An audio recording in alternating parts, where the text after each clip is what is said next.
Kamusta mga kababayan? I am Charlotte and with me si Ashley. Sa mga oras na ito, hindi lamang tayo magkukwentuhan, maglalakbay din tayo sa pahina ng ating kaharian ng mga kwento.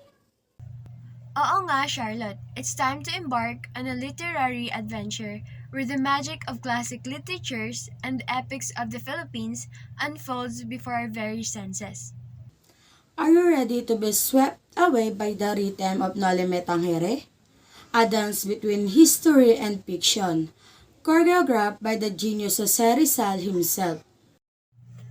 Or how about joining the majestic flight with the mythical Ibong Adarna, a bird that sings the songs of our culture and lessons of resilience? At para sa mga pusong uhaw sa tula, tara na't subaybayan ang mga saknong ni Francisco Balagtas sa Florante at Laura. Get ready to be charmed, enlightened, and inspired. Join us as we unlock the treasures of Philippine literatures. Handa na ba kayo sa kakaibang kwento at masigabong kultura? So, mga kaibigan, let's dive into a world where words, paint, picture, and stories become our companions. Tara na at samahan nyo kami sa paglalakbay na puno ng kakaibang kwento ng ating mga kultura. In Philippine literature, there are lots and lots of lessons to learn from. So let's take a look back all the way to pre-colonial era. In pre-colonial period, the life there is just very simple. We just have grass, rivers, caves. That's pretty much about it. And the clothings are just leaves. You don't actually need money to live there in pre-colonial era. So the literature there are just from ancient stories, books, really old books from the past, but it's still part of it. There are two types of literature. The first one is called the written literature, and the second one is called the oral literature. The first one, we have poems, riddles, or yung bugtong-bugtong. Next one is called the Proverbs and many more. Oral literature includes balagtasan. It's very famous in Buwan ng Wika. We also have chants, we also have folk narratives, and also folk songs. We have Bahay Kubo, Sitsirit, and Paru-Parong Bukid. Now we're gonna go to the Spanish period. This is where the Spanish has arrived in the Philippines.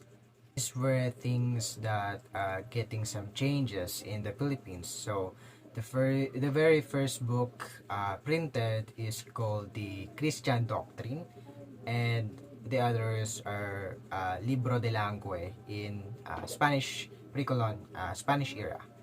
This is the Spanish period. Here, the Spanish has arrived in the Philippines, and literature here is getting famous because lots and lots of works about the love of the country and other more stories. The very first ever created printed book is the Christian Doctrine. Others are called Libro de Langue and many more. Very famous here is Jose Rizal, of course, of his Noli Me Tangere and El Filibusterismo novel. Others are Florante at Laura by Francisco Baltazar and many more. Now we are in the English, or now we are in the American period. Here in the American period around 20th century, the Americans, almost 600 teachers have come arrived to the Philippines to teach about English, so we can adopt what are the Americans doing rather than continuing our own nationality.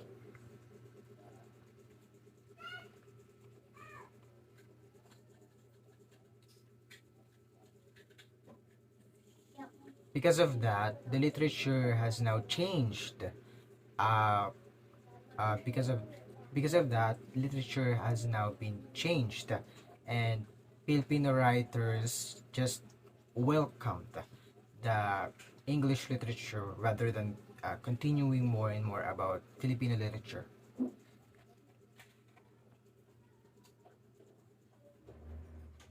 But then yet again, it expands more to such as the genres.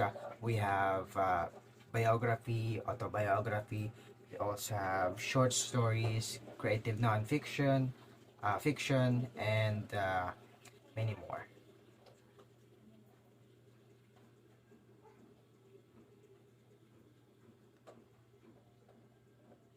Yeah. We have Aurelio Tolentino, writer of Di Kahapon Bukas Ngayon. We also have Juan Matapang, writer of Hindi Ako Patay. Uh, Juan Abad, writer of Tinakalang Ginto. Severino Reyes, writer of Walang Sugat.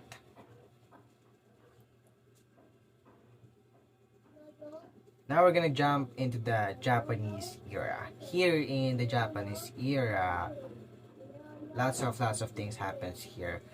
3 years of invasion. There's a death march in Bataan.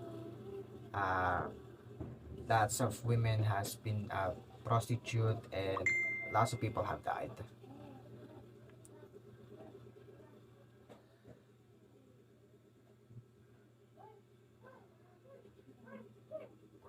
But the main thing here is Japanese wanted to stop whatever American doing to continue their English.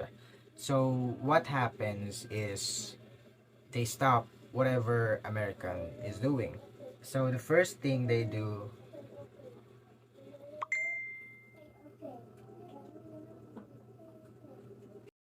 but the main point here is that Japanese wanted to stop whatever American doing about their language. So the English literature, they stopped all of that.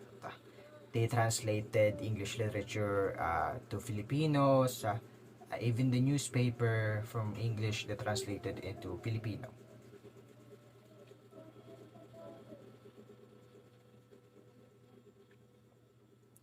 They also have drama where they show that English literature, English language is being translated to Filipinos.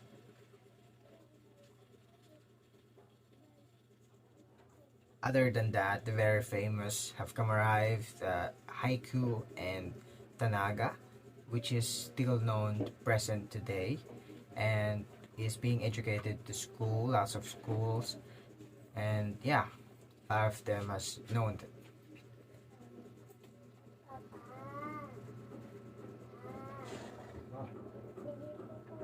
Here, our famous writers from that era is Jose Hernandez wrote Panday Pira.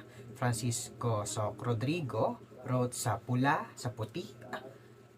We also have Clodoaldo Del Mundo wrote Bulaga, an expression in the game Hide and Seek. Julian Cruz Balmazada wrote Sino ba kayo dahil sa anak and Higante ng Patay.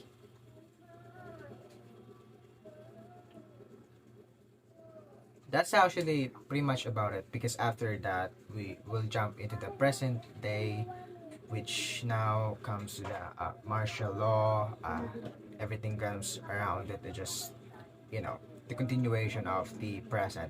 But the literature is still ongoing. There's still lots of literature coming in the Philippines. 21st literature, we have Higaonon, we have the Orange, lots of more literature in the present day. The Philippines is full of great and amazing stories like No Limitangre and El Filibusterismo by our national hero Jose Rizal, or the epic love story of Ferrante and Lara by Francisco Balagtas, and even the fantastical story of the Ibong Adarna. But what about the others? Are these just the great stories we have? Of course not.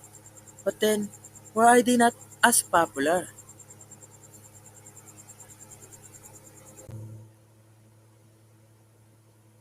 So why should we read our literature? Because it is the story of our people. It contains our unique identity and culture, our strengths and weaknesses as people, and through them, we can understand ourselves and how we can be better. They also offer a way to immerse ourselves in a Philippine setting, allowing us to embrace our unique identity, culture, and setting. It's also a way to pay homage to the geniuses of the Philippines, celebrating our geniuses rather than those of other countries. And by reading and supporting our country's work, we ensure that our literary treasures remain precious.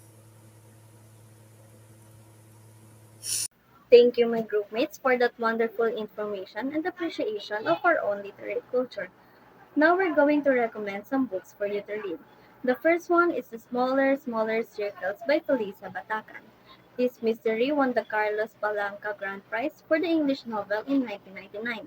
This also won the National Book Award in 2002 and the Magical Gonzales in 2003. This book was the first Filipino crime novel.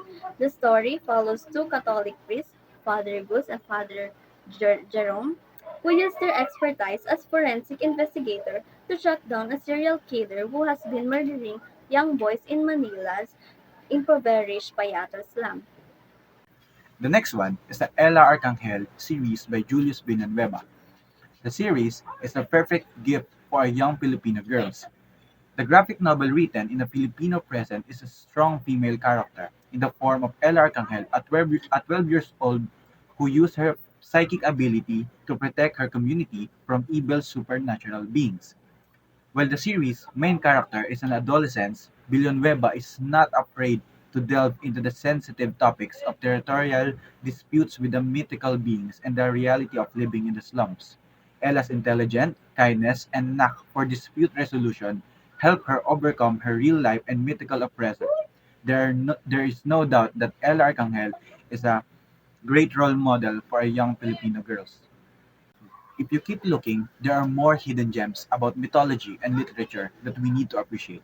Thank you.